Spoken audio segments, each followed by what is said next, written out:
Occasion ఏదైనా location ఎక్కడైనా తెలుగువారి వేడుక అంటే ఆలివ్ మిఠాయి ఉండాల్సిందే. మిఠాయి అంటే ఆలివ్. గౌరవనీయులైన విద్యాశాఖ మంత్రి శ్రీ నారా లోకేష్ గారికి, సార్, మీరు స్కూల్లో చదువుకునేటప్పుడు మీకు నచ్చిన టీచర్ ఎవరు? మీకు ఏ సబ్జెక్ట్ అంటే చాలా బాగా ఇష్టం తెలియజేస్తారా? ఇప్పుడు ఉపాధ్యాయుల మధ్యన గొడవలు సృష్టించేటట్టున్నా స్వామి. ఎందుకంటే నేను ఈరోజు ఈ స్థాయికి వచ్చానంటే కేవలం ఒక్కరు కాదు, చాలామంది నన్ను చెక్కినవారు. దాంట్లో ప్రధానంగా చూస్తే మంజుల మేడం గారు అని ఉండేవారు స్కూల్లో. చాలా స్ట్రిక్ట్ మేడం. మాది అల్లరి బ్యాచ్. నా ప్రసంగాలు చూస్తుంటే మీకు తెలిసేది ఇప్పటికీ. మా అంతా ఒక అల్లరి బ్యాచ్. భారతీయ విద్యాభవన్లో చదివిన వాడిని. సో అందరికి ఒక ఎగ్జాంపుల్ చేయాలని నన్నే ఎక్కువ కొట్టేవారు. అది మా మంజుల మేడం గారు. సో ఇంట్లో మా అమ్మ ఎట్లానో స్కూల్లో మా మేడం గారు అలా వాయించేవారు. రెండోది స్కూల్కి వచ్చేగల రమాదేవి మేడం గారు. అంటే అప్పుడు నేను వైస్ ప్రిఫెక్ట్ అయ్యా స్కూల్కి. అప్పుడు స్కూల్ని ఎట్లా లీడ్ చేయాలి, ఎలా ముందరికి వెళ్ళాలి, కొత్త ప్రోగ్రామ్స్ ఎలా రూపొందించాలి అని దానిపైన ఆ ఆలోచన నాలో తీసుకొచ్చినవారు. ఇంటర్మీడియట్కి వచ్చేగల కొన్ని సబ్జెక్ట్స్లో నేను వీక్గా ఉండేవాడిని. బ్రిడ్జ్ కోర్స్ పెట్టారు నారాయణ గారు, ఇప్పుడు మంత్రిగా ఉన్నారు నారాయణ గారు. ఆయనే నాకు పాఠాలు చెప్పారు స్వయంగా. అప్పుడు క్యాల్కులస్ అది. సో ఆయన బ్రిడ్జ్ కోర్స్ వల్ల నేను కార్నింగ్ మెల్లన్, తర్వాత వెళ్ళి 2 సంవత్సరాలు వరల్డ్ బ్యాంక్లో పనిచేసి మళ్ళీ స్టాన్ఫర్డ్కి వెళ్ళేదానికి కూడా అవకాశం వచ్చింది.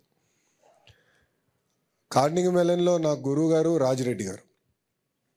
రాజిరెడ్డి గారు కూడా ఏంటంటే చిత్తూరు జిల్లాలో ఒక మారుమూల గ్రామంలో జన్మించిన వారు.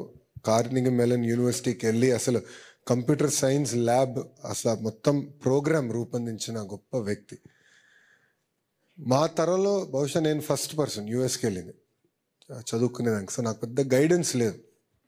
అంటే కోర్స్ ఎలా తీసుకోవాలి, క్రెడిట్ సిస్టమ్ ఎలా ఉంటుంది అంత అవగాహన లేదు. అప్పుడు కార్నింగ్ మెల్లన్లో ఎక్కువ మంది భారతీయులు కూడా లేరు.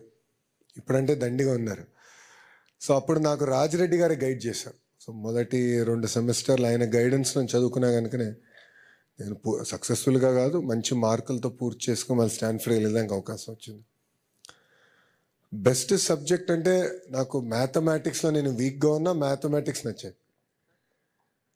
అది ఆ వీక్నెస్ని నేను ఓవర్కమ్ అవ్వాలి. నాలో ఈ సబ్జెక్ట్లో నేను వీక్గా ఉన్నా, దాన్ని నేను నేర్చుకోవాలి, దాన్ని అధిగమించుకుని ముందరికెళ్ళాలన్న ఆలోచన అప్పుడే పడింది. స్టాన్ఫర్డ్లో మాకు ఒక పెద్ద అవకాశం ఉండేది, గ్రేడ్స్ నాన్ డిస్క్లోజర్. అంటే స్టాన్ఫర్డ్ ఎంబీఏలో మీ గ్రేడ్స్ అంటే వచ్చిన మార్కులు మీరు ఎవరికి చెప్పాల్సిన అవసరం లేదు, ఇంక్లూడింగ్ కంపెనీ నుంచి ఎవరిని వచ్చి నేను హైర్ చేయాలంటే. అది నాకు ఎందుకు బాగా నచ్చిందంటే నేను వీక్గా ఉన్న ఫైనాన్స్ సబ్జెక్టులు ఎక్కువ తీసుకున్నా. అప్పుడు ఫైనాన్స్లో వీక్ ఉండేవాడు. సో ఈ 2 మ్యాథమెటిక్స్ అండ్ ఫైనాన్స్, ఈ 2 నాకు బాగా నచ్చింది. దేవుడి దయ వల్ల పర్ఫెక్ట్ అని నేను అనలేను, but definitely far better. Thank you అమ్మా.